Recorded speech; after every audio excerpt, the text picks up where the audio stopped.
Oi, tudo bem? Eu sou Henrique de Bugalho e este é o Vlog do Escritor. Eu gostaria de falar nesse vídeo sobre as minhas leituras de janeiro. Como eu já disse anteriormente, eu costumo ler vários livros simultaneamente e nesse mês agora eu resolvi retomar algumas leituras que estavam interrompidas. O primeiro deles foi And the Rat Laughed, da autora israelense Nava Zemel. Eu não sei se esse livro foi traduzido para português, eu acho que provavelmente não foi. É uma obra bem interessante. Ela aborda a história de uma senhora que tem de contar sobre o seu tempo durante o Holocausto para a neta. Os pais dela entregaram para alguns fazendeiros na Polônia para cuidarem dela. E esses fazendeiros enterraram ela nesse lugar, esconderam ela nesse buraco para ela não ser descoberta, né? E o livro é dividido em 5 partes.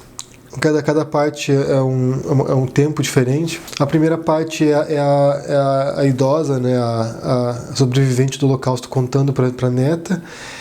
Essa primeira parte é uma coisa incrível. Ela, assim, na verdade, ela é mais... Ela não é tanto sobre a história da mulher, mas sobre como contar uma história sem palavras para descrever isso. É um horror tão inenarrável que a senhora não tem como escrever. Ela não consegue contar para a neta dela. Então, toda essa primeira parte ela é um embate entre a descrição e a realidade. É quase um tratado sobre o que é ser um escritor. Ela é estuprada pelo filho dos fazendeiros e ela é criança, deve ter o quê? 5, 6 anos de idade. E o único companheiro dela nesse buraco é um rato, que é por isso que a história de And the Rat Laughed e o rato riu. A segunda parte é a neta contando para a professora dela como foi a entrevista com a avó, né? Porque ela é um trabalho escolar que ela tinha que fazer sobre o Holocausto, sobre os sobreviventes do Holocausto. E ela contando para a professora como ela não conseguiu extrair nada da avó, como a avó não conseguia expressar essas coisas. E a princípio ela pensa que é porque a avó não tem nada para contar, porque ela não foi para um campo de concentração, não sofreu grandes torturas. Só que ela não tem ideia do sofrimento que a avó dela passou. A terceira parte é uma série de poemas que são encontrados na internet. Os poemas supostamente escritos pela avó dessa menina, poemas sobre o tempo que ela ficou no buraco sendo estuprada e com o rato lá.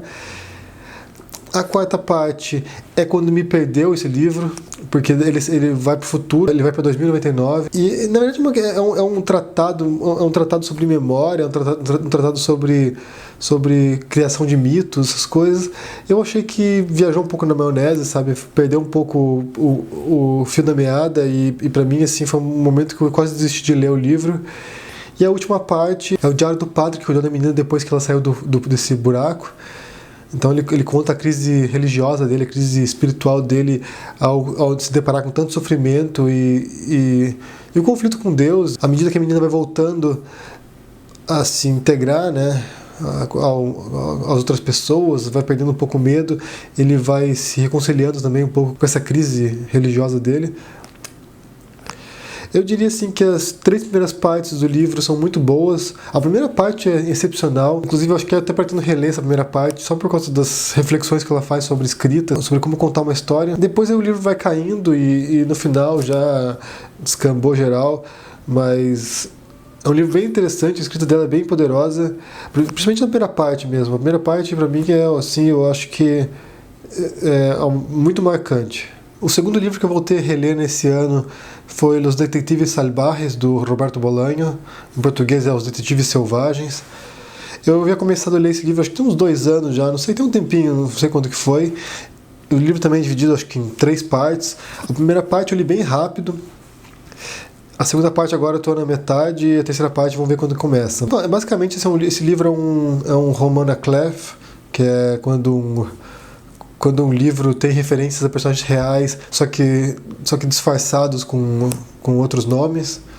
Não que tudo seja real, mas são personagens reais. A história se passa no México, nos anos 70, finalzinho dos anos 70, eu acho. E o Roberto Bolaño morou lá. O Roberto Bolaño é chileno, ele foi para lá, para o México com a família.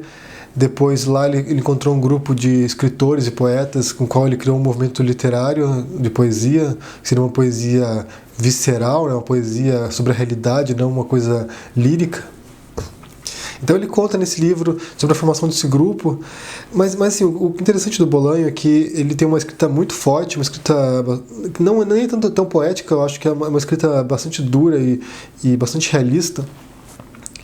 E na primeira parte é um dos membros desse grupo, é um jovem que faz parte desse grupo, e ele conta em forma de diário mais ou menos o que ele vivenciou com esse grupo de escritores e de poetas. O Roberto Bolanho, ele é representado nesse livro como um personagem chamado Arturo Belano, que é um dos poetas que eles chamam de real visceralistas, esse movimento literário que eles criaram. É um movimento juvenil bastante agressivo, principalmente contra uma figura literária importante no México na época, que era o Octavio Paz. Eles são todos revoltosos, meio punks, meio beat. Eles estão nessa geração de revolucionários dos anos 70, né? A primeira parte, ela gira em torno disso, né? E também gira em torno de um conflito que ocorre entre o Arturo Belano e o Ulisses Lima, que são os dois líderes desse movimento.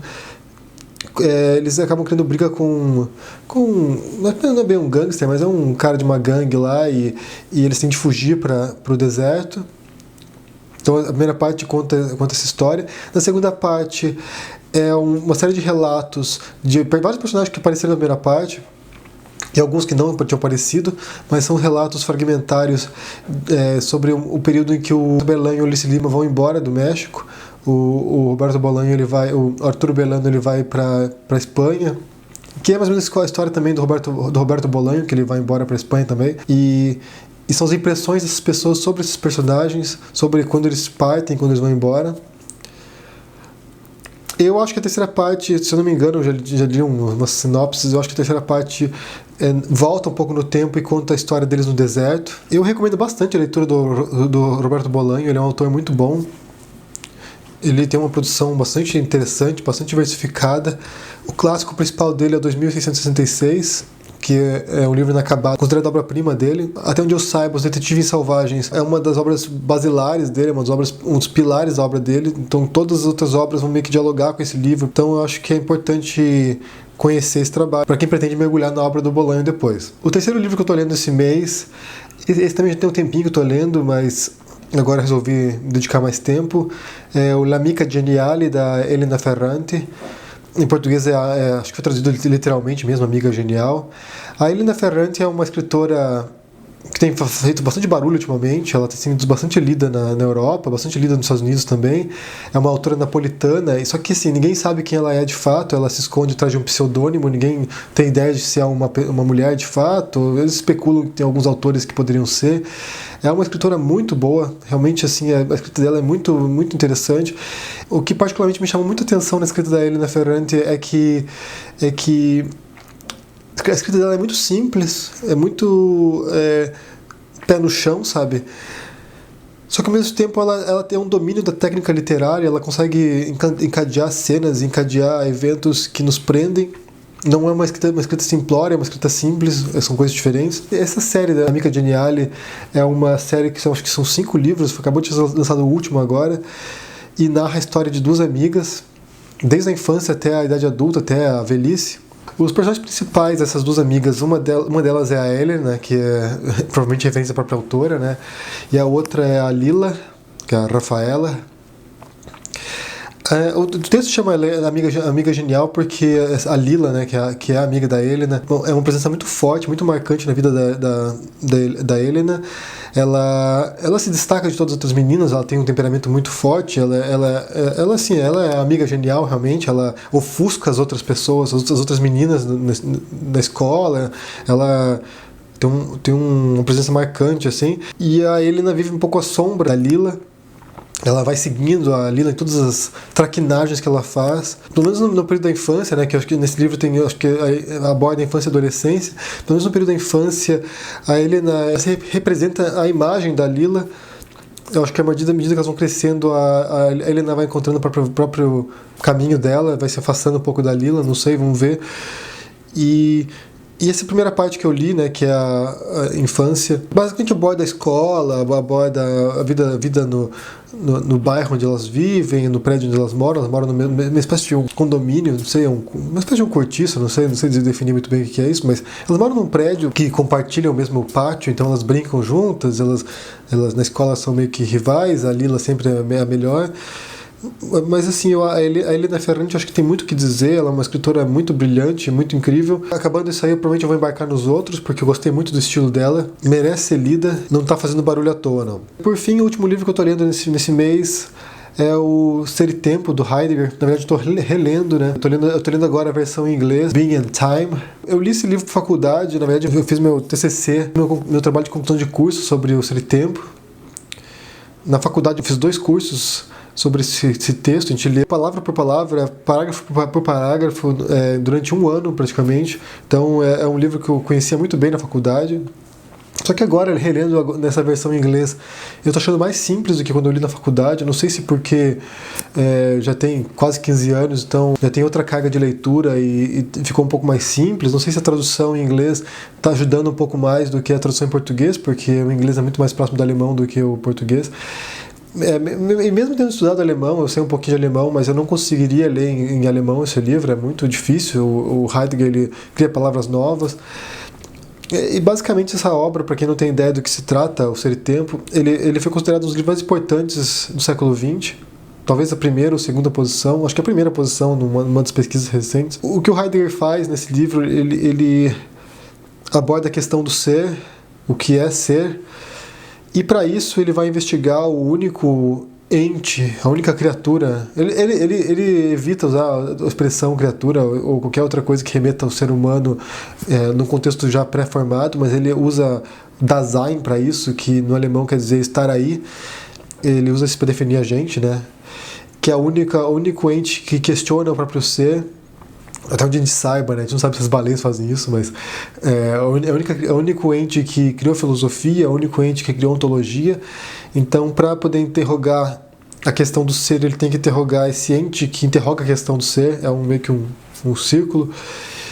E para isso ele vai estabelecer ele vai determinar vários existenciais desse ente, ele vai investigar várias características próprias nossas, e uma delas é a temporalidade, tanto por isso que se chama Ser e Tempo. Nós estamos no tempo, nós estamos nos projetando no tempo e nós vivemos, de certo modo, nos projetando para o futuro, para a morte, e isso nos causa angústia, medo. Bem, é um livro bastante complexo, não dá para resumir aqui em 2 minutos, 3 minutos, mas é uma obra muito fundamental na filosofia, principalmente no século XX. É uma obra que influenciou muitos outros filósofos depois, principalmente na corrente francesa, tipo Sartre, Camus, Foucault. Todos esses vão inspirar bastante no Ser e Tempo. Mas, como eu disse, é uma releitura. Eu pretendo reler alguns livros que foram importantes para mim. Eu acho importante voltar a obras que nos marcaram e ver se elas nos afetam do mesmo modo que nos afetaram um dia. Basicamente é isso, são esses 4 livros que eu estou lendo agora. Em fevereiro eu tenho que estar de volta com outros livros. Espero que você tenha gostado desse vídeo. Se você gostou, dê um joinha aí embaixo, deixe seu comentário e a gente se vê por aí. Abraços e tchau!